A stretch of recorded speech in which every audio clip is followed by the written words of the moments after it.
Who says you can't teach an old dog new tricks? Because that's exactly what I'm here to do today by revisiting the first build I ever did on this channel. It is time to upgrade this thing. Welcome back to the channel. I'm Chaz. This is CK4RC. This is my red Only RC shirt. Go to there, get some cool RC gear. Use my discount code down in the description. Went with this bad boy today because everything else is going to be red. So I figured might as well go with the red shirt. Anyway, the Red Bolt. This was my first build on the channel. And at the time, it served its purpose. But now it's been sitting on the shelf and it needs some attention. It needs some updating. So that's what we're going to do. We are going to replace, well, first of all, the shocks have already been upgraded. I do have some Injora oil-filled shocks. The Red Bolt started its modded life with double barrel shocks. Learned very quickly, that's not the way to go. So I did swap out some oil shocks there, actually because I wanted to use the double barrel shocks for, I think for my Punisher build. Anyway, or maybe for the Lunar Rover. Anyway, I'm still running a brushed Mofo Torque Beast 50 motor in here, which is a great brushed motor, but it's brushed, and it's time to upgrade to brushless. Also, still running the stock ESC receiver combo. That's got to go. And I've got, it's an Emax servo, which at the time, that was okay. So that's going to have to go as well. So some of the other things I've got, I have some brass knuckles to throw on there. Lights and a kinetic winch just for appearance. I do have the Torque mountless, MLS 1022 mountless servo, so I can have all the strength and power I need to turn, and to turn the extra weight I'm going to throw at it. I have a Robski Fab chassis kit, so that way I can drop the ride height down a little bit and have different shock mounting positions and really tune this truck better than what it is stock. And then I've got to choose which power plant I want to use. I have the Hobby Wing Easy Run Mini 24 with the ESC and motor. So that is always a killer setup. Or I could go even bigger with the Fury Tech. I've got the the Micro Python ESC plus the big old Mini Komodo pancake style brushless motor. So I haven't decided which one of those I'm going to go with. I like both of them because they're black and red, so it fits the theme. And then, as much as I like the deadbolt body, and it served me well, there are so many deadbolts already out in the world. Well, FairRC, they recently released their Van Go body, and look how good that red and black looks. So yeah, that's going on there. Now let's get Van going.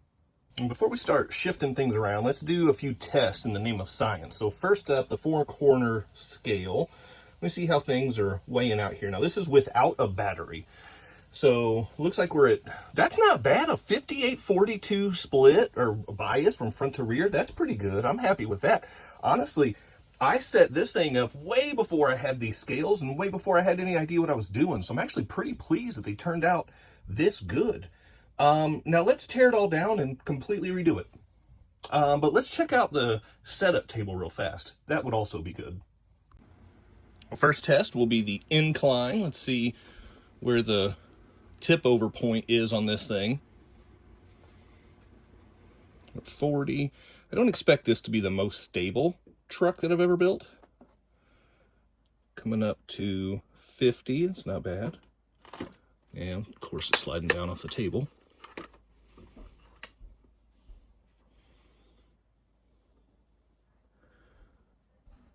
$55.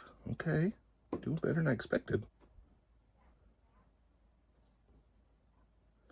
Right between 59 and 60. That's actually way better than I expected. All right, now let's try the side hill. See how this does.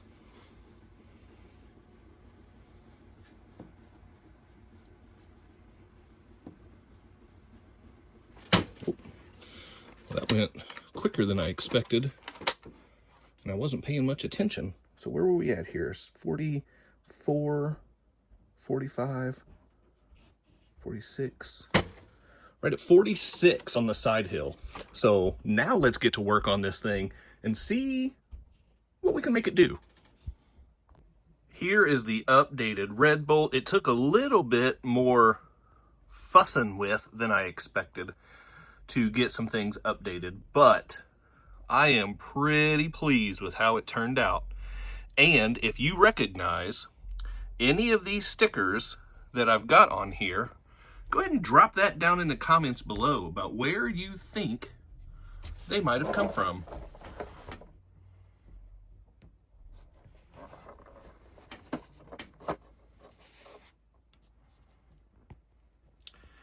Because they came from several different collections of sticker sheets. Now let's take a look underneath the body. And here is the mess of electronics that I've not secured yet. But getting the motor and transmission together, that took longer than I care to admit. I tried to go with the Hobby Wing setup, but then that just did not mesh with the transmission I had. So then I went with this Fury Tech starter brushless system, and that's always a good go-to. And then I was worried because of the height of kind of how the wires right here off the brushless motor stick straight up right there, that the interior was going to cause problems, but it doesn't, not at all. It just flops right down there. The antenna likes to stick out there. Whatever. But it just flops right down in place. The magnets catch it, and it stays pretty good. So there is the updated Red Bolt. Let me get it on the scales and the setup table, and let's see what differences we make. All right, we've got the scales on. Let's get this thing popped on over here. And we are looking at, okay, a 59-41 front to rear bias. That's a pretty nice little split right there. It's a little bit better than what we had originally. Now, having said that, we did raise the center of gravity because this body is way taller and this scale interior is way heavier. Now, it's a Lexan body, so it's not a ton of extra weight, but it is extra weight and it's extra height. So there we go on the scale. Let's get this thing on the setup table and see how it performs on there. All right, first up, of course, is the incline. Let's go ahead and start throwing it up. And I will note, while I raised the center of gravity with the body, I also dropped the center of gravity because I dropped the tire size down significantly. So I'm not sure what to expect here, but we're about to find out. Up on 45. We're at 50. 55. This is pretty solid. 59, 60, 62. That is really impressive. Way better than I thought. Okay, now let's try the side hill. Let's see, 62 on the incline. The side hill is going to give us, jump right up here to 40. There's 45. Coming up on 50, starting to teeter. 51 is where it tipped over. So I'll have to go back and check the recording and see what the numbers are, but I think those are both better. And no test is ever complete without a bit of a run on some crawler tracks, and that startup did not sound super healthy, and this approach angle is not doing me any favors here. That is a very large overhang on that front bumper, and you can see it's getting kind of hung up on that little wedge right there.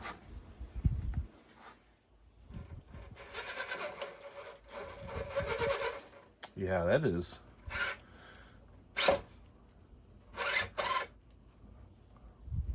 All right, if I cheat it and get the tire on the ridge right there, and then try to line it up. Let's see what that does for me. I'm getting some pretty rough running out of this Fury Tech system.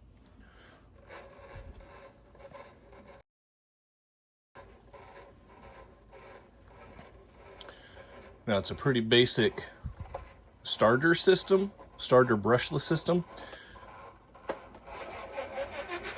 But I've never had one sound like this. I have a feeling I've got my mesh way too tight is probably what's going on.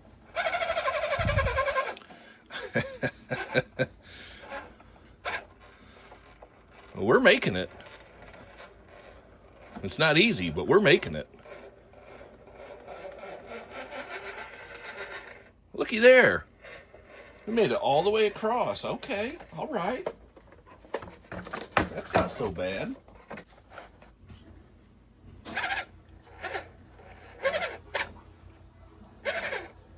Goodness, trying to get this approach angle to where I can mount the obstacle is no easy task.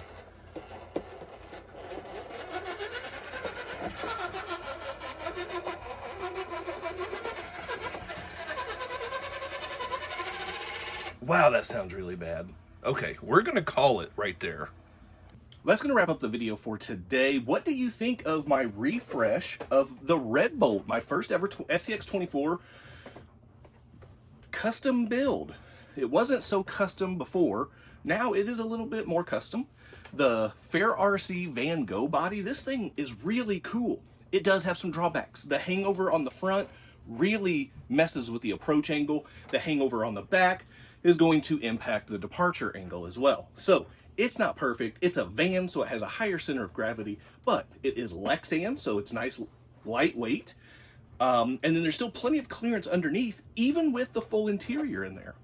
So overall, I'm a fan of the FairRC Van Go body. It's just something different that will make your rig stand out from other people's. And then you can customize it because it's an like 80s style VW. It's not the VW bus, like a people mover. So you customize it. You put a bunch of bumper stickers on there and make it your own. This thing's really cool. So my build isn't completely finished. I've got to go back and do a little bit of work, get that mesh straightened out and make sure that it's running smoothly. But overall, I'm pleased with how it turned out. I'm not completely sold on the tires on here, but let me know what you think. Are these tires good for this build?